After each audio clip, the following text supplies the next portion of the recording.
Shri Education.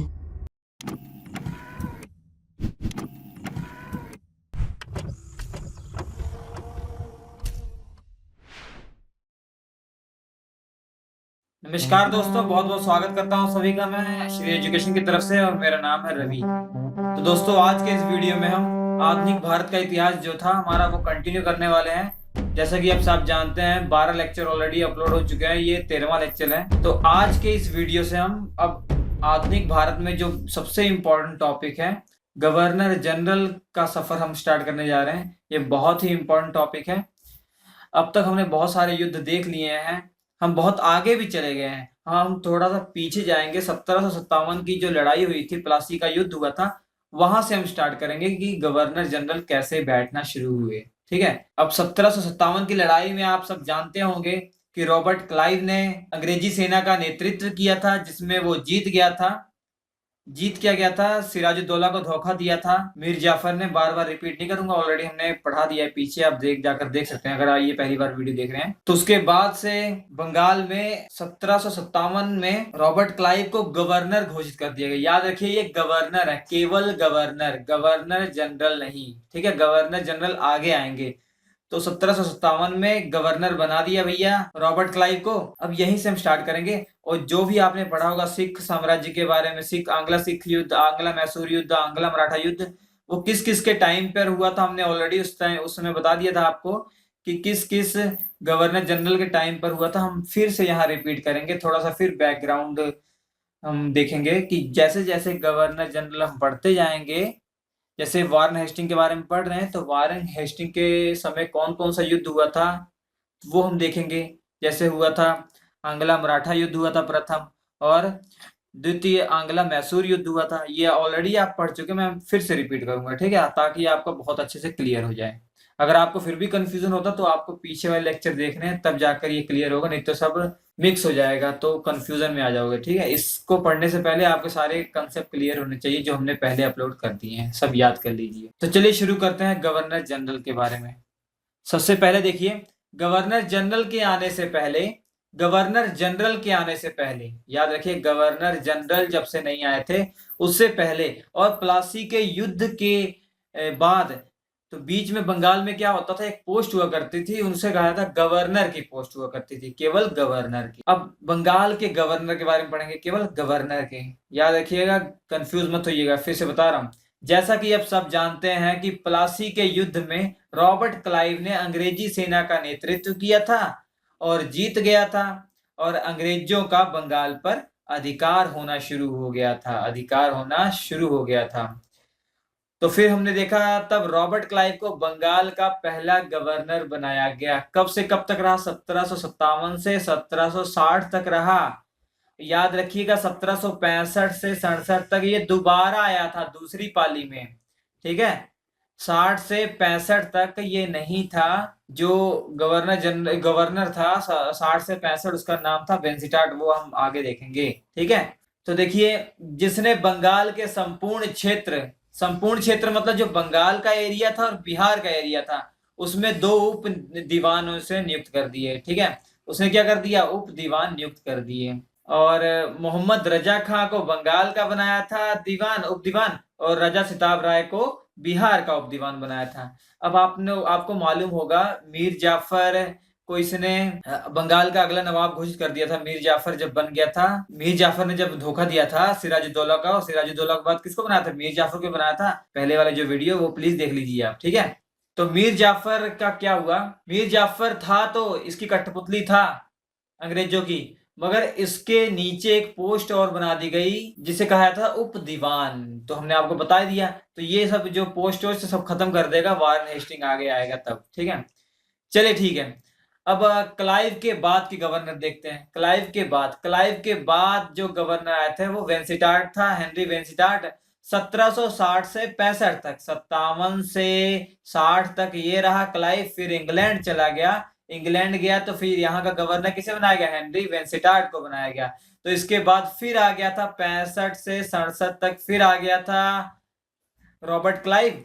तो Clive फिर वापस आ गया बेचारा। तो उसके बाद किसको बनाया, उसके बाद फिर दूसरा आया हैरी वेरेलेस्ट को 1767 से 69 तक बनाया। ठीक है, इसके बाद कौन आया, जॉन कार्टर आया। जॉन कार्टियर भी से कहीं लिखा होता है, जॉन कार्टर या जॉन कार्टियर आया। 1769 से 1772 तक रहा ये। ठीक है, उसके बाद जो गवर्नर बन के आया वारेन हेस्टिंग 1772 से 1774। सबसे ज्यादा बच्चों को यही कंफ्यूजन होता है, समझ जाइए। तो उसके बाद ये गवर्नर आया 1772 से 74 तक ये रहा गवर्नर।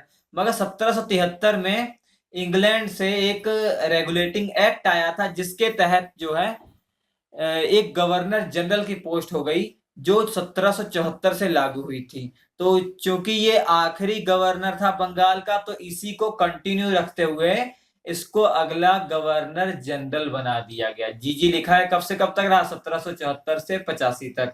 अब कोई डाउट नहीं रहा होगा, होप। 1772 से ये बंगाल का गवर्नर की कुर्सी पे आ गया। इसको थोड़ा ना मालूम था कि 1773 में रेगुलेटिंग एक्ट आएगा। रेगुलेटिंग एक्ट आया, इसकी किस्मत बन गई और गवर्नर जनरल की पोस्ट आ गई, जो कि सबसे बड़ी पोस्ट थी पूरे।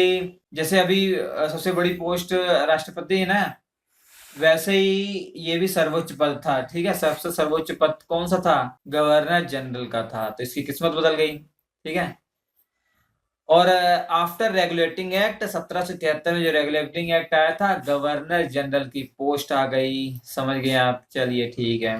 अब देखिए बंगाल के गवर्नर जनरल के बारे में पढ़ेंगे। बंगाल के गवर्नर जनरल के बारे में, पहला गवर्नर जनरल कौन था, वॉरेन हेस्टिंग। 1774 से 85 आपको समझ में आया मैंने क्यों लिखा है। कहीं कहीं 1772 से 85 लिखा होगा तो कंफ्यूज मत हो जाइए, उसने पूरा टाइम पीरियड लिखा है कि वारेन हेस्टिंग का। मैंने वारेन हेस्टिंग का केवल गवर्नर जनरल का टाइम पीरियड लिखा है, 1774 से 85 तक। तो जब ये गवर्नर था तो 1772 में इसने आते ही क्या किया था, गवर्नर जनरल अभी नहीं हुआ था, तो इसने दैत्य शासन को प्रणाली को समाप्त कर दिया था। अरे भैया ये क्या था, ये था कि 1765 में स्टार्ट किया था क्लाइव ने, रॉबर्ट क्लाइव ने ये स्टार्ट किया था। रॉबर्ट क्लाइव ने ये स्टार्ट किया था दैत्य शासन प्रणाली। नाम से पता लग रहा है कि दो दो शासन, एक ही राज्य में दो दो शासन, एक तो नवाबों का, एक तो ईस्ट इंडिया कंपनी का। तो इन्होंने कुछ काम बांटा हुआ था, जैसे जो टैक्स वैक्स वसूल करने थे, जो वसूली करनी थी, सैनिक संरक्षण और विदेशी मामले जो थे वो तो कंपनी के अधीन थे, जबकि जो शासन चलाने की जिम्मेदारी थी वो नवाबों की थी। जो शासन का निर्वाह करना था वो नवाबों को दिया गया था। और एक बात आप याद रख लीजिए, कभी कभी पूछ सकते हैं, जो रॉबर्ट क्लाइव के टाइम पर ही दो इलाहाबाद की संधियां हुई थी 1765 में, तो ये याद कर लीजिए। ठीक है, उसके बाद हम आते हैं फिर वापस कि जो स्टार्ट किया था 1765 में दैत्य शासन प्रणाली, उसको खत्म कर दिया 1772 में किसने, वारेन हेस्टिंग ने। ये याद करना है आपको, जितने भी पॉइंट लिखे वो तो याद करने ही करने हैं। ठीक है, तो 1772 में हर जिले में किसने फौजदारी और दीवानी अदालतों की स्थापना की, किसने, वारेन हेस्टिंग ने। ये क्यों किया, कि जो कि पहले जो भी मतलब जैसे कोई भी मामले आ गए खून खराबा वाला, मतलब कोई भी क्राइम जो होता था, उसका जो निर्णय जो करते थे, उसका न्याय जो करते थे, वो जमींदार थे या तो नवाब थे, वो करते थे। वो अपनी मन मर्जी का करते थे, कोई रूल रेगुलेशन नहीं था। तो इसने देखा, तो इस सभी को सुधारने के लिए इसने हर जिले में एक फौजदारी और एक दीवानी अदालतों की स्थापना कर दी। ठीक है, जो भी न्याय करने का फैसला था वो अपने अंडर में ले लिया, कंपनी के अंडर में ले लिया, कंपनी के अधीन ले लिया इसने। ये भी हक छीन लिया था उन लोगों से। उन लोगों से मतलब समझ गए, वेरी गुड, नवाबों और जमींदारों से। वारेन हेस्टिंग ने सरकारी कोषागार मतलब सरकारी खजाने को मुर्शिदाबाद से कलकत्ता स्थानांतरित कर दिया, ट्रांसफर कर दिया भैया इसने अपने सरकारी खजाने को। जो भी लूट लाट के रखते थे ये, हमसे जो लूटते थे वो सब, इसने उसका जो भी एक रखने का इनका कोषागार था, उसको इन्होंने मुर्शिदाबाद से कलकत्ता स्थानांतरित कर दिया। ठीक है, 1773 में आ गया रेगुलेटिंग एक्ट। 1773 में रेगुलेटिंग एक्ट के अंतर्गत कलकत्ता में सुप्रीम कोर्ट न्यायालय की स्थापना हुई, जो कि 1774 में स्थापना हुई थी। 1773 में रेगुलेटिंग एक्ट आया था और जो सुप्रीम कोर्ट की स्थापना हुई 1774 में की गई है, जिसका अधिकार क्षेत्र जो है संपूर्ण बंगाल का नाम आए तो जो आज का बिहार, बांग्लादेश, ये सब एरिया उसमें लगभग आ जाते हैं। ठीक है, तो 1774 में जो स्थापना हुई थी उसके अंडर में, उसकी पावर के अंदर में संपूर्ण बंगाल आता था उसके निर्णय में। ठीक है, उसके बाद हम देखेंगे प्रथम आंग्ला मराठा युद्ध। आपको मेमोरी में, दिमाग में याद आ रहा होगा जब हमने आंग्ला मराठा युद्ध अलग से स्पेशल पढ़े हुए हैं। तो जो प्रथम आंग्ला मराठा युद्ध हुआ था 1775 में जो स्टार्ट हुआ था, 1782 तक जो चला था, इसी के टाइम पर हुआ था। किसके टाइम पर? वारेन हेस्टिंग के टाइम पर। ये समाप्त कैसे हुआ था आंग्ला मराठा युद्ध? ये सालाबाई की संधि हुई थी। कौन सी? सालाबाई की संधि। आपको ये मालूम होना चाहिए प्रथम आंग्ला मराठा युद्ध क्यों स्टार्ट हुआ था? सूरत की संधि के कारण स्टार्ट हुआ था। सूरत की संधि से स्टार्ट हुआ था। मालूम पड़ गया सूरत की संधि से? याद आ रहा होगा। हाँ, जो रघुनाथ राव था, जो पेशवा था, जो कि नाना साहेब का भाई था। नाना साहेब मतलब समझ रहे हैं आप? बालाजी बाजीराव का जो भाई था रघुनाथ राव, वो सूरत की संधि कर बैठा था अंग्रेजों से। अगर थोड़ा बहुत डाउट हो तो जरूर जाइए उस वीडियो पर, फिर से देखिए उसको, तब समझ में सारा क्लियर हो जाएगा। तो रघुनाथ राव ने अंग्रेजों से सूरत की संधि कर ली थी। क्यों संधि की थी? आपको मालूम होगा कि रघुनाथ राव ने और उसकी पत्नी ने मिलकर अपने भतीजे मतलब बालाजी बाजीराव के बेटे नारायण राव की हत्या कर दी थी। उसके बाद ये पेशवा बन गया था। पेशवा जब बना थोड़े दिनों बाद नानाजी जो नारायण राव जो जिसको मारा था इसने, उसकी जो पत्नी थी जिनका नाम था गंगाबाई, उनके पेट में बच्चा था। जब वो बच्चा पैदा हुआ उसका नाम रखा गया, आपको मालूम होगा, सवाई माधवराव। क्या रखा गया? सवाई माधवराव। जब उसके जन्म लेते ही 12 भाई की एक टीम बनाई गई, जिसका जो नेतृत्व, जो मेन लीडर थे, जो मेन थे उनमें से 12 में से, वो नाना फडणवीस थे। तो नाना फडणवीस की सहायता से वो जो पेशवा की गद्दी फिर से वापस ले ली गई, जिसपे बैठे गंगाबाई अपने बेटे को लेकर, सवाई माधवराव। तो ये बात उससे हजम नहीं हुई रघुनाथ राव से। उसने सोचा पेशवा की सीट मिली तो मिली, बहुत थोड़े टाइम के लिए मिली, तो वो सूरत की संधि कर बैठा हेल्प के लिए अंग्रेजों से, जिसके अंतर्गत उसको पेशवा की गद्दी वापस दिलानी थी। तो ये सब काम जाम हुआ, ये सब युद्ध हुआ। फिर ये सब युद्ध कब समाप्त हुआ? सालाबाई की संधि, जो कि 1782 के अंतर्गत हुई थी, 1782 में हुई थी। सालाबाई एक जगह का नाम है जो कि मध्य प्रदेश में है। ठीक है, कहाँ पे है? मध्य प्रदेश में। ग्वालियर से 30-32 किलोमीटर है। ग्वालियर भी मध्य प्रदेश में, ग्वालियर से 30-32 किलोमीटर की दूरी पर है। उसके बाद देखिए सबसे इंपॉर्टेंट ये भी है कि द्वितीय आंग्ला मैसूर, याद रखिए आंग्ला मैसूर है ये, आंग्ला मैसूर युद्ध इसी के समय पर हुआ था।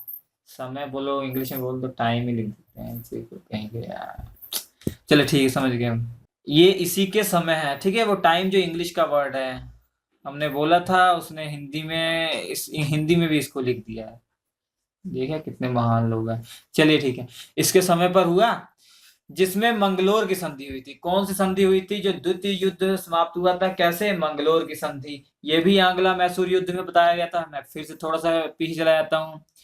आपको मालूम होगा हैदर अली जब दूसरा युद्ध लड़ रहा था, उसकी मृत्यु हो गई थी, तो उसका बेटा आया था जिसका नाम था टीपू सुल्तान, जिसने इस युद्ध को समाप्त करवाया था मैंगलोर की संधि के कारण। मैंगलोर की संधि से इसको समाप्त किया था। और ये टाइम पीरियड भी याद रख लीजिए, 1780 से 84 तक युद्ध हुआ था, और जो संधि हुई थी ये 1784 में हुई थी। ठीक है, 1784 में ये संधि हुई थी। उसके देखिए 1781 में कलकत्ता में मुस्लिम शिक्षा के लिए इसने सबसे पहला जो है मदरसा बनवाया था। मदरसा सबसे पहला बनवाया था इसने मुस्लिम शिक्षा के लिए कलकत्ता में 1781 में। मैंने सीरियल वाइज रखने की कोशिश की है, इसको टाइम जो है सीरियल वाइज रखने की कोशिश की है कि क्या क्या किसने करवाया है। ठीक है, 1782 में वारेन हेस्टिंग के कार्यकाल में जोनाथन डंकन ने बनारस में एक संस्कृत विद्यालय स्थापित किया था। जोनाथन डंकन कौन था भैया? अब ये जोनाथन डंकन जो है ये आगे चलकर बम्बई का गवर्नर बना था। बम्बई का गवर्नर बना था। ये कब से कब तक रहा था बम्बई का गवर्नर? 1795 से 1811 तक बम्बई का गवर्नर रहा था। अभी बना नहीं है, क्योंकि अभी तो 1782 है ना। ठीक है, 1795 में बनेगा। मतलब जब इसने स्थापना की थी संस्कृत विद्यालय की बनारस में, वाराणसी में, तब उसके 13 साल बाद। चलिए ठीक है। उसके बाद देखिए, इसने जो है, किसने? वारेन हेस्टिंग ने मुगल सम्राट को मिलने वाली पेंशन बंद करवा दी थी। उस टाइम मुगल सम्राट कौन था? शाह आलम द्वितीय था। शाह आलम द्वितीय। ये शाह आलम द्वितीय क्यों? फर्स्ट क्यों नहीं? फर्स्ट था, आप जानते हैं, बहादुर शाह जफर जिसका नाम था, उसको भी शाह आलम फर्स्ट कहा जाता था। बहादुर शाह जफर कौन? औरंगजेब का बेटा। औरंगजेब का बेटा। ठीक है। और जो शाह आलम था, इसका टाइम पीरियड जो था बहुत लंबा था। 1759 से 1806 तक था ये। ठीक है, 1759 से 1806 तक मुगल सम्राट बना रहा ये। ठीक। उसके बाद देखिए, 1784 में सर विलियम जोन्स ने एशियाटिक सोसाइटी ऑफ बंगाल की स्थापना की। एक टाइप का ये मान सकते हैं यूनिवर्सिटी थी जिसमें शिक्षा दी जाती थी। ठीक है। अब मैं बता दूं विलियम जोन्स कौन था। विलियम जोन्स जो है आपका, ये हमने आपको पहले क्या बताया कि सुप्रीम कोर्ट बना था, तो सुप्रीम कोर्ट का एक जज के रूप में बुलाया गया। किसको बुलाया गया था? विलियम जोन्स को बुलाया गया था। किसको? विलियम जोन्स को बुलाया गया था। कब बुलाया था? 1783 में बनाया था। 1783 में सर विलियम जोन्स को कलकत्ता में बुलाया गया था, सुप्रीम कोर्ट के जज के नाते। सुप्रीम कोर्ट के जज के नाते बुलाया गया था। ये 1783 25 सितंबर में, ये सब याद नहीं करना आपको कब आया था। 25 सितंबर 1783 में ये कलकत्ता में आया एज ए सुप्रीम कोर्ट का जज। और इसने ये लॉयर की पढ़ाई के लिए और सब पढ़ाई के लिए, इसने शिक्षा देने के लिए एशियाटिक सोसाइटी ऑफ बंगाल की स्थापना करवाई। यूनिवर्सिटी एक्ट है, ठीक है, यूनिवर्सिटी एक्ट। आपकी स्क्रीन पर फोटो आ रहा, देखिए ये है। ये करंट में जो बना हुआ है ईस्ट का है। पुराने में पता नहीं कैसी बिल्डिंग थी, उसका पिक्चर हमको कहीं नहीं मिली, तो ऐसे ही। इसी के समय पर 1780 में भारत का पहला समाचार द बंगाल गजट का प्रकाशन हुआ, जिसका प्रकाशन किसने करवाया था? जेम्स अगस्ट हिक्की ने करवाया था। जेम्स अगस्ट हिक्की ने करवाया था। और याद रखिए, जेम्स अगस्ट हिक्की जो था ये आयरलैंड का रहने वाला था। आयरलैंड का रहने वाला था। ठीक है। आयरलैंड से हमारे संविधान ने क्या कॉपी किया है? नीति निर्देशक तत्व कॉपी किए हैं, याद रखिएगा, ये भी एक्स्ट्रा चीज है। तो आपकी स्क्रीन पर आ रहा है, ये पहला समाचार था जो कि जेम्स अगस्ट हिक्की ने ये स्टार्ट करवाया था। ठीक है, जिसका नाम था द बंगाल गैजेट। जो क्वेश्चन होते हैं ना भारत में प्रथम, उनमें से भी ये क्वेश्चन आ सकता है, आता है। उसके बाद देखिए विलियम विल्कन्स, ये इंपॉर्टेंट नहीं है मगर याद रख लीजिए, विलियम विल्कन्स को वारेन हेस्टिंग ने आश्रय प्रदान किया था। विलियम विल्किंस कौन था? विलियम विल्किंस जो था ये सबसे पहला अंग्रेजी अनुवादक था जिसने भगवत गीता को अंग्रेजी में सबसे पहली बार अनुवाद किया था। ठीक है, भगवत गीता को सबसे पहली बार इंग्लिश में किसने अनुवाद किया था? विलियम विल्किंस ने किया था। और विलियम विल्किंस जो था, जो हमारी अभी हमने बताया था आपको, विलियम जोन्स जो था एशियाटिक सोसाइटी की स्थापना की थी उसने ना, एशियाटिक सोसाइटी ऑफ बंगाल की स्थापना की थी। तो उसी का एक मेंबर ये भी था, विलियम विल्कन्स भी उसी का एक मेंबर था। ठीक है, उसी एडमिनिस्ट्रेशन का एक मेंबर था, founder member of Asiatic society ये भी था। ठीक है। उसके बाद देखिए 1784 में पिट्स इंडिया एक्ट पारित हुआ। पिट्स इंडिया एक्ट जो है ब्रिटेन से आया था। जो 1773 में रेगुलेटिंग एक्ट आया था, उसमें जो भी कमियां थी उसको दूर करने के लिए ये आया था। और कुछ और चीजें थी कि ताकि जो ब्रिटेन की है वो पकड़ और मजबूत बन जाए उनपे। अंग्रेजी ईस्ट इंडिया कंपनी थी ना, उस पे और पकड़ मजबूत हो जाए, और जो है वो जो ताकत जो है उनके अंडर में रहे, ब्रिटेन के अंडर में ही रहे। तो ये सब आया था, तो जिसका बहुत ही विरोध किया था उसने, वारेन हेस्टिंग ने विरोध किया था और इस्तीफा देकर इंग्लैंड चला गया था। ठीक है। अब देखिए पिट्स इंडिया एक्ट, पिट्स क्यों बोला गया? उस टाइम 1783 में जो ब्रिटेन का एक प्राइम मिनिस्टर बना था जिसका नाम पिट था, जो कि 24 साल की उम्र में, बहुत ही छोटी उम्र में, 24 साल की उम्र में ही प्राइम मिनिस्टर बना था और बहुत ही सूझबूझ से उसने काम किया था। उस टाइम बहुत ही माना जाना था वो, ठीक है। उसने सारी सिचुएशन को सही किया था, मतलब अच्छा था कुल मिला के। हमको क्या लेना देना उससे। और आपको मालूम हो गया, विरोध किया वारेन हेस्टिंग ने और इंग्लैंड चला गया। इंग्लैंड जब बेचारा पहुंचा 1785 में, जब इंग्लैंड पहुंचा तो एक बुर्क नाम का व्यक्ति था, उसने उस पर क्या किया, महाभियोग लगा दिया, इम्पीचमेंट चला दिया। जैसे हमारे यहाँ चलता है ना, राष्ट्रपति को हटाने के लिए कौन सा प्रोसेस है, महाभियोग का, तो वो चला दिया उस पे। मगर क्या हुआ, 10 साल के बाद उसको इंसाफ मिल गया। 1795 में जितने भी आरोप लगाए थे एडमंड बुर्क ने, सारे वो फेल हो गए और वो आरोपों से बरी हो गया, ठीक है। अब 1785 में चला गया तो उस टाइम कोई गवर्नर जनरल जल्दी जल्दी किसको बनाते, तो टेम्परेरी के लिए वारेन हेस्टिंग के बाद सर जॉन मैकफर्सन को बना दिया, थोड़ी देर के लिए 85 से 86 तक के लिए अस्थायी रूप से बनाया था, अस्थायी रूप में आया था, ठीक है। इसके बाद जो है दूसरा गवर्नर जनरल, इसको नहीं गिनेंगे हम, इसको नहीं गिनेंगे। जो दूसरा गवर्नर जनरल हमारा है लॉर्ड कॉर्नवालिस, जो कि बहुत इंपॉर्टेंट है, 1786 से 1793 तक रहा था। वो हम पढ़ेंगे अगले एपिसोड में। आप लोगों बहुत कमेंट करते हैं कि बड़े बड़े एपिसोड बनाइए, मगर ऐसा मुश्किल लग रहा है क्योंकि अपलोड करने में भी टाइम लगता है, बहुत सारे काम होते हैं, एडिटिंग करने में टाइम लगता है, तो देर हो जाती है, इसलिए इसी से काम चलाइए।